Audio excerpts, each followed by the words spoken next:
अब हम सवाल नंबर 4 को समझेंगे। सवाल नंबर 4 में दो रेखिक समीकरण है हमारे पास, 4x माइनस 5y बराबर 20 और 3x प्लस 5y बराबर 15। इसे हमें आलेखिक विधि के द्वारा हल करना है और y अक्ष तथा युग्म द्वारा निरूपित रेखाओं से जो निर्मित त्रिभुज के शीर्षों के निर्देशांक हमें ज्ञात करने हैं। जो इन दोनों ही समीकरणों के द्वारा जो रेखाएं बनेगी उनके शीर्षों के निर्देशांक, जो त्रिभुज बनेगा, देखिए त्रिभुज के वहां पर हमें शीर्षों के निर्देशांक हमें ज्ञात करने होंगे।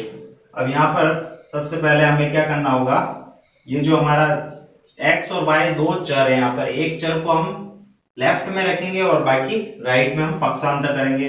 तो 4x बराबर हो जाएगा ये 20 प्लस 5y, ये माइनस 5y था तो प्लस 5y हो जाएगा। x का जो मान होगा यहाँ पर 4 को भेज देंगे हम भाग में, तो यहाँ पर 5 4 चला जाएगा भाग में। x बराबर हो जाएगा यहाँ पर 20 प्लस 5y बटे 4। अब यहाँ पर y का मान हम पुट करेंगे, तो y का मान अगर हम यहाँ पर देखिए 0 रखते हैं तो यहाँ पर ये तो पूरा 0 हो जाएगा, 5 इंटू 0। अब 20 बटे 4 और 20 को 4 में भाग देंगे तो यहाँ पर आएगा हमारा 5। तो यहाँ पर 0 रखते हैं हम। x का जो मान हो जाएगा यहाँ पर 20 बटे 4, ये 0 हो जाएगा यहाँ पर 5 इंटू 0। तो यहाँ पर 20 बटे 4, 20 को 4 में भाग देंगे तो 4 5 20, 5। तो x y का मान 0 रखने पर x का मान यहाँ पर 5 प्राप्त होता है। एक और हमें मानना होगा y का। मान लीजिए y का मान आप चाहो तो माइनस में भी ले सकते हैं। देखिए यहाँ पर 5 5 चौक 20, तो माइनस का 4 ले लेंगे तो प्लस इंटू माइनस, माइनस का 20 हो जाएगा ये। तो यहाँ पर देखिए 20 माइनस 20 0 हो जाएगा, 0 बटे 4 0 हो जाएगा। तो यहाँ पर माइनस का 4 रखने पर अगर y का मान अगर हमने माइनस 4 रखा तो x का जो मान हमारे पास प्राप्त होगा 20 प्लस 5 इंटू माइनस 4 बटे 4। तो यहाँ पर देखिए 20 5 इंटू 4 20, माइनस का 20 देखिए प्लस इंटू माइनस माइनस, तो 20 माइनस 20 0, 0 बटे 4 हो जाएगा यहाँ पर 0। तो यहाँ पर हम सारणी बनाएंगे। समीकरण जो एक है इससे प्राप्त जो बिंदु है उनसे हमें सारणी बनानी है। तो यहाँ पर x और y के बिंदु लिखेंगे। अगर हमने y को 0 रखा यहाँ पर तो यहाँ पर x का जो मान हमें प्राप्त हुआ वो 5। यहाँ पर y का मान माइनस 4 रखा तो x का जो मान प्राप्त हुआ यहाँ पर 0। इसी तरह हम ये जो दूसरी रेखिक समीकरण है इसको भी सॉल्व कर देंगे। तो 3x को हम इधर रखेंगे तो और 5y को हमें पक्षांतर कर देंगे, तो 15 माइनस 5y हो जाएगा। ये प्लस का था तो उधर जाएगा, तो माइनस x का जो मान हो जाएगा यहाँ पर 3 को भेज देंगे हम भाग में, यहाँ पर गुणा में तो ये चला जाएगा भाग में। ये हो जाएगी हमारी समीकरण, दूसरी रेखिक समीकरण। अब यहाँ पर हमें y का मान पुट करना है। y का मान जो भी आपके हिसाब से आप रख सकते हैं। यहाँ पर चाहे y का मान 0 रख के देखते हैं तो ये पूरा 0 हो जाएगा, 15 बटे 3 हो जाएगा 5। तो 0 रखने पर जब y का मान 0 रखेंगे तो जो x का मान आएगा वो 15 माइनस 5 इंटू 0 बटे 3। तो ये तो हो जाएगा 0, तो 15 बटे 3 हो जाएगा 5। अब y का मान एक और मान ले लेते हैं हम। दो बिंदु हमें निकालने, एक्यूरेसी के लिए हम लेते हैं दो बिंदु कम से कम। और यहाँ पर y का मान अगर हम 3 रखे थे तो 5 या 15 हो जाएगा, और 15 में से 15 माइनस करेंगे तो 0, 0 बटे 3 0। तो यहाँ पर 3 रखेंगे।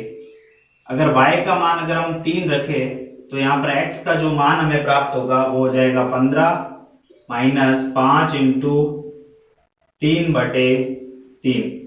तो 15 में से 15 माइनस करेंगे तो 0 बटे 3 0। तो यहाँ पर जो मान होंगे हमारे, y का मान 0 तो x का मान हो जाएगा 5, y का मान 3 है तो x का मान 0। सारणी बनाएंगे इन बिंदुओं से प्राप्त जो हमारे समीकरण है, इनकी बिंदुओं से प्राप्त हमें सारणी बनानी है x और y। ये हमारा x और ये y बिंदु।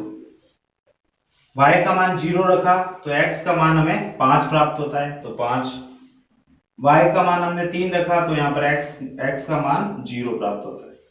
तो ये यहाँ पर देखिए बिंदु जो हमारे पास सारणी फर्स्ट और सेकंड में 5,0, यहाँ पर भी देखिए 5,0 और 0,-4, 0,3। अब इससे हमें इन दोनों ही सारणी से हमें ग्राफ बनाना है। आपको ये ग्राफ पेपर के अंदर बनाना है। हम यहाँ पर रफली आपको शो कर रहे हैं। देखिए यहाँ पर x के अंदर आपको ये देखना है, दोनों ही x बिंदु के अंदर हाईएस्ट बिंदु कौन सा है, तो सबसे बड़ा मान है 5। इसमें भी 5 है, तो यहाँ पर 5 तक बनाना है। x एक्सिस में पॉजिटिव के अंदर, धनात्मक के अंदर 5, 1, 2, 3, 4 और ये हो जाएगा 5। अब यहाँ पर देखिए y एक्स के अंदर जो सबसे बड़ा मान है वो धनात्मक में 3 हो जाएगा और ऋणात्मक में -4। तो धनात्मक में 3 y के अंदर, ये y एक्स है, और धनात्मक जो संख्या है वो ऊपर हम शो करते हैं 1, 2 और 3, और ऋणात्मक में हो जाएगा -4। तो ऋणात्मक नीचे की तरफ शो करेंगे -1, -2, -3 और -4। ये हमने शो किया। अब देखिए आपको दो बिंदु लेकर 5,0 और 0,-4, तो 5,0, 5 तो हो जाएगा हमारा x अक्ष पर और 0 हो जाएगा हमारा y अक्ष पर, तो ये यहीं पे बनेगा 5,0। और दूसरा जो बिंदु है वो 0,-4, 0 हो गया x अक्ष में और -4 हो गया y अक्ष पर, तो ये हो जाएगा 0,-4। यहाँ पर आप निर्देशांक लिख सकते हैं 0,-4, यहाँ हो जाएगा 5,0। इन दोनों ही बिंदुओं को मिलाते हुए हमें एक सीधी लाइन खींचनी है, स्केल की सहायता से खींचनी है। जब ग्राफ में आप बनाओगे तो ये आपको सीधी लाइन इस तरह से आपको खींचनी होगी। ये हमने यहाँ पर रफली बनाया, तो ये यहाँ पर गड़बड़ी हो सकती है लाइन में, तो ये सीधी लाइन न दिखकर थोड़ी सी तिरछी हो सकती है। तो यहाँ पर देखिए 5,0 और 0,-4 दोनों बिंदुओं की सहायता से हमने एक रेखा खींची है।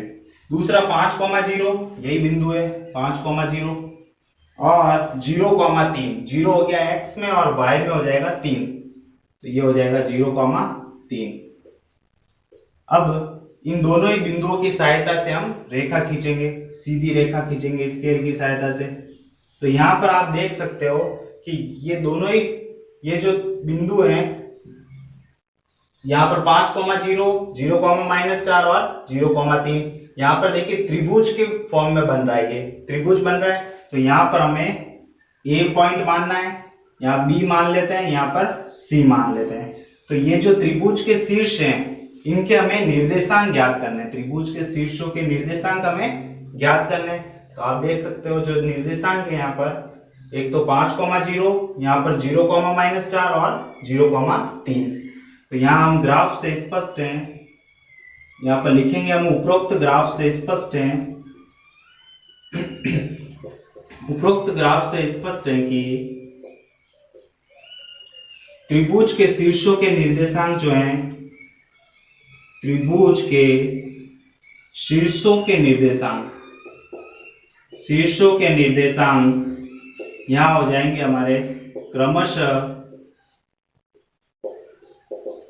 त्रिभुज के शीर्षों के निर्देशांक हो जाएंगे क्रमशः A मान लेते हैं 5,0, B हो जाएगा 0,-4 और C हो जाएगा हमारा 0,3। अब यहाँ हमें समीकरण के हल ज्ञात करने हैं। तो ये दोनों ही जो रेखाएं जहां पर कट कर रही है एक दूसरे को, वो हो जाएगी यहाँ पर इस समीकरण के, इन दोनों ही समीकरण युग्म जो हैं उनके हल हो जाएंगे। 5 को x बराबर 5 और y बराबर 0। तो यहाँ पर लिखेंगे कि दोनों रेखाएं एक दूसरे को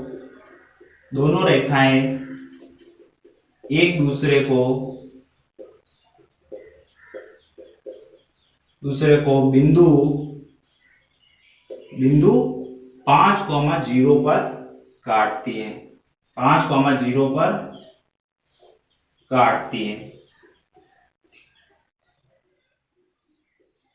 अतः x बराबर हो जाएगा 5 और y बराबर 0 इस समीकरण के